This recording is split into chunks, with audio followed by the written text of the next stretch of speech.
যে এই সকল মৌলবাদী হুজুররা চাইছে যে ভারতবর্ষে কোনো একটা পার্টিকুলার ধর্মের শাসন হোক, তারা এটা চাইছে।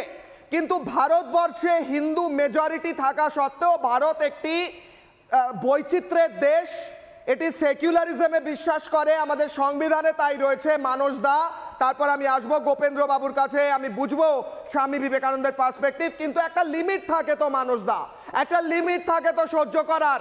কত দিন পর্যন্ত একদিকে বর্ডারে আমাদের কাঁটাতার বসাতে দেবে না, আর একদিকে বলবে যে 700-800 বছর ধরে আমরা এই দেশকে শাসন করেছি, তাই এটা মৌলবাদী ইসলামপন্থা দেশ, এই কথা আমরা মেনে নেব, এটা চলবে? মানস দা। প্রয়াগের পবিত্র ভূমি থেকে পুরো রিপাবলিক বাংলার টিমকে শুভেচ্ছা জানাই, কারণ এখানে বিরাট আয়োজন চলছে। এবং আরো একটা কথা উল্লেখ করতে যাই যে এই যে 40 বর্গ কিলোমিটারের মেলা, সেখানে কিন্তু মিডিয়া হিসাবে রিপাবলিক বাংলার আলোচনায় সাধু সন্তদের মুখে বেশি শোনা যাচ্ছে তাদের জাতীয়তাবাদী লড়াইয়ের জন্য। সুতরাং সাধু সন্তদের পক্ষ থেকেও কুর্নিশ জানাচ্ছি প্রয়াগের মাটি থেকে। দেখো, আমাদের শাস্ত্রে অনুসারে শিশুপালকে 100 বার ক্ষমা করা হয়েছিল। শিশুপাল কে ছিলেন না কৃষ্ণের পিসিমার ছেলে, মানে তার মায়ের নাম ছিল শ্রুতিস্রবা। তো 100 বার ক্ষমা করার পরে তাকে হত্যা করা হয়েছিল। বাংলাদেশকে আমরা এখনো বিশ্বাস করি যে তারা আমাদের আত্মীয়, তাদেরকে আমরা 100 বার পর্যন্ত ক্ষমা করতে পারি। কিন্তু বাংলাদেশের মনে রাখা উচিত, তুমি যে লিমিটের কথা বলছিলে, যে আমরা ততক্ষণ ক্ষমা করব যতক্ষণ না সেটা লিমিট ছাড়াচ্ছে। তারপরে আমাদের ব্যবস্থা, আমাদের যারা ঈশ্বর তারা শিখিয়েছেন কি ব্যবস্থা নিতে হয়। কিন্তু এই যে মোল্লা মৌলবী বাংলাদেশের যারা হুজুর, তাদেরকে খুব স্পষ্টভাবে জানাতে চাই, তারা যে কথাগুলো বললেন, যেগুলো শুনলাম, সেটা কিন্তু 1400 বছর আগের মানসিকতা। এরা এক ধরনের মানসিক রোগী, যারা এখনো 1400 বছর আগের মানসিকতাকে লালন করে। পৃথিবীটা যে তারপর 1400 বছর এগিয়েছে, সেই সামান্য জ্ঞান যদি তাদের থাকতো, তাহলে ওই বদরের যুদ্ধের উল্লেখ করতে না, যেটা 1400 বছর আগে হয়েছিল।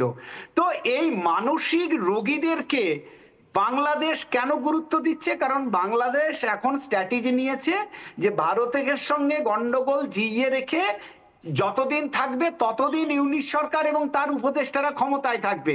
যেদিন বাংলাদেশের বিরুদ্ধে এই যুদ্ধজিগির বন্ধ হয়ে যাবে, সেদিন এই উপদেষ্টারাও চলে যাবে, এরাও চলে যাবে। আপাতত আমাদের দেশ আগে, আমাদের ধর্ম সে কথাই বলে। রামচন্দ্র রামায়ণে বলেছেন জননী জন্মভূমিশ্চ স্বর্গাদপি গরীয়সী। শ্রীকৃষ্ণ গীতায় বলেছেন হতবা প্রাপ্স্যসি স্বর্গম জিত্বা বা ভক্ষসে মহিম তস্মাৎ উত্তিষ্ঠ কুন্তে ও যুদ্ধাশ্চ কৃত নিশ্চয়।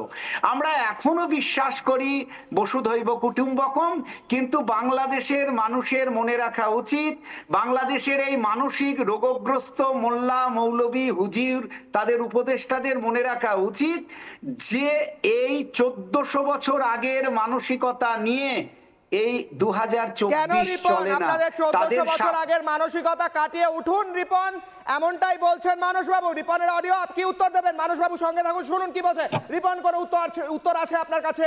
কোন উত্তর আছে? লজিক্যাল উত্তর দেবেন প্লিজ, লজিক্যাল উত্তর দেবেন প্লিজ। অবশ্যই শোনেন, আমার কাছে অবশ্যই উত্তর আছে, কিন্তু আমার উত্তর আপনি নেবেন না, এটাই হলো বাস্তবতা। উত্তর দিতে বলছি, কিন্তু লজিক্যাল মানে লজিক্যালের বাংলা কি?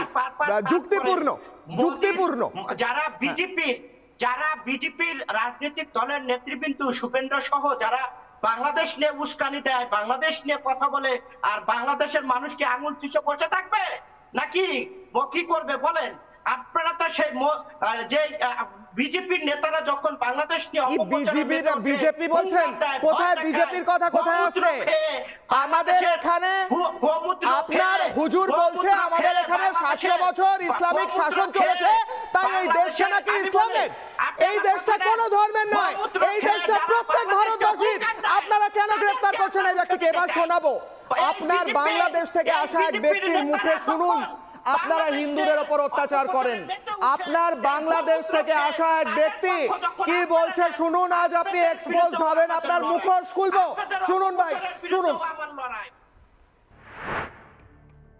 আমার বাড়ি বাংলাদেশ, আমি বড় আশা করে আসছি, 12 বছর পর একবার করে হয়। বাংলাদেশ থেকে এসেছে, হ্যাঁ। ওখানে সনাতনীদের উপর অত্যাচার চলছে। চলছে এবং ঠাকুর ঘর ভেঙে ফেলিচ্ছে, মা বোনদের উপর অত্যাচার হচ্ছে এবং বামুন যারা পূজারী তাদের কেটে ফেলে দিচ্ছে বাংলাদেশে। ভয় লাগে এখন? ভয় লাগিচ্ছে এবং আমরা যে এখানে আসি হিন্দুস্তানে অনেক শান্তিতে আছি, গাছতলা থাকলেও অনেক শান্তিতে আছি। তো বাংলাদেশে শান্তি ফিরে আসে, আমাদের নেতা খেতা যেন শান্তি ফিরে দেয়, আমরা হিন্দু বলে যেন দাবি করতে পারি।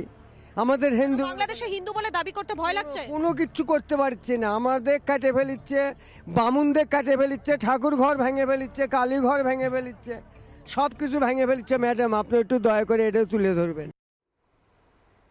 ছি রিপন, ছি ছি ছি। আমি বলি ছি, আপনার ছি, কাছে, ছি। আমি যেটা বলতে চাই, ছি, আপনি ছি, সাংবাদিক, ছি, ছি, ছি। আপনি বাংলাদেশে, আমার কথা আগে শোনেন, ছিছি করবেন না, ছি, আগে কথা ছি, ছি, শুনতে হবে।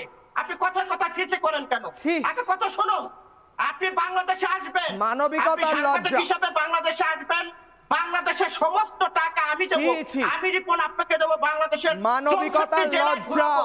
কোথাও যদি কোন হিন্দুদের উপরে অন্যায় ছি, অত্যাচার ছি, করা ছি, হয়, ছি, ছি। তাহলে আমি আমার হাত কেটে ফেলবো, আমি আমার হাত কেটে ফেলবো। ইস। আপনাদের মতো সাংবাদিকদের কারণে আজকে বাংলাদেশের কিছু মানুষকে আপনারা ছি, ছি, জোরপূর্বক ছি। পাসপোর্ট নিয়ে তাদের যে লজ্জা, স্টেটমেন্ট দেওয়া, লজ্জা, আবার স্মৃতি লজ্জা। করেন। স্মৃতি আমরাও বলতে পারি, আমরাও লজ্জা দিতে পারি। লজ্জা। আপনার কমেন্টে কি বলে দর্শকরা সেটা দেখেন। মানবিকতার আপনি আসেন লজ্জা। বাংলাদেশে, আপনার গোটা সমস্ত বিশ্বের লজ্জা। সমস্ত খরচ দেবো। আগে আমার কথা শোনেন। লজ্জা। বাংলাদেশে আপনি আসেন, আপনার রিপন সমস্ত ভাই, খরচ দেবো, রিপন ভাই। সমস্ত খরচ দেবো। উত্তর দিন, মানসদা, আসছি। আপনাদের অপপ্রচার, মানসদা, উত্তর দিন। আপনারা ছি, ছি, জোরপূর্বক ছি, বাংলাদেশের ছি। মানুষকে পাসপোর্ট জব্দ করে তাদের দিয়ে ভুল মানসদা, উত্তর দিন। মানসদা। স্টেটমেন্ট দেন। এই মোদির দোষরা ছি, ছি, ছি, ছি। বাংলাদেশের বিরুদ্ধে ষড়যন্ত্র লিপ্ত হয়েছে। কোন ছিছি না, আমার কথা মানসদা, শোনেন, উত্তর। আপনাদেরকে ছিছি দিচ্ছে, বা আপনাদেরকে ছিছি দিচ্ছে মানুষ। আপনারা বাংলাদেশ নিয়ে অপপ্রচার করছেন। ছি, ছি, আপনি ছি, একজন আজ সাংবাদিক, বাংলাদেশের আপনি মানুষ গোটা বাংলাদেশে বিশ্বের আসুন। সামনে আপনার আপনি মুখোশ খুলে বাংলাদেশে দিল। আসুন। আপনার আপনি বাংলাদেশের সমস্ত ব্যক্তি খবর এসে আমি দেবো। হাউ হাউ করে আমি কেঁদে রিপোর্ট রিপাবলিক দেবো, বাংলা বলছে হিন্দুদের রিপন উপর ভাই। অত্যাচার করছেন আপনারা। রিপন ছি, ভাই, শুনতে ছি, পাচ্ছেন? ছি। কোনোরকম যদি কোনো রিপন ভাই, এক শুনতে টাকা পাচ্ছেন? খরচ আমি দেবো। হ্যাঁ শুনতে পাচ্ছে আপনি মানসদা, আসুন, বলুন। বাংলাদেশে শুনতে আসুন। পাচ্ছে উনি। তারপর আমি আসবো কোথাও কর্নেল কোনো কাছে, গোপেন্দ্র বাবুর কাছে। বলুন মানসদা। রিপন ভাই। কোথাও কোনো ধর্মলোপের উপরে অত্যাচার হচ্ছে না। এটা হলো আপনাদের জোরপূর্বক কলকাতা বলুন, বলুন, মানসদা, বলুন। প্রচারকারী মিডিয়া জোর করে তাদের উপরে রিপন ভাই, রিপন ভাই, আপনাদের দেশের যারা আন্দোলন করেছিল তাদের মধ্যে অন্যতম মুখ ছিল ফারজানা সিথি। আপনি চেনেন? ফারজানা সিথি বাংলাদেশের টিভিতে সাক্ষাৎকার দিয়ে বলেছেন এই মুহূর্তে বাংলাদেশের সাধারণ মানুষের কোনো বাক স্বাধীনতা নেই এবং সেখানকার সংখ্যালঘুদের উপরে অত্যাচার চলছে। আমরা বলিনি, ভারতের কোন টিভি বলেনি। উনি খেপে গেছে, তিনি সত্য শুনে খেপে গেছেন, কোনো কথা শুনছেন না মানসদা, উনি কিছু শুনছেন না, ওনার মাথা খারাপ হয়ে। বলুন কর্নেল। নানা ধরনের কন্টেন্ট দেখার জন্য লাইক করুন, শেয়ার করুন আমাদের ফেসবুক পেজ, সাবস্ক্রাইব করুন আমাদের ইউটিউব চ্যানেল। পাশাপাশি অন্যান্য ব্রেকিং নিউজের জন্য অবশ্যই চোখ রাখুন রিপাবলিক বাংলায়।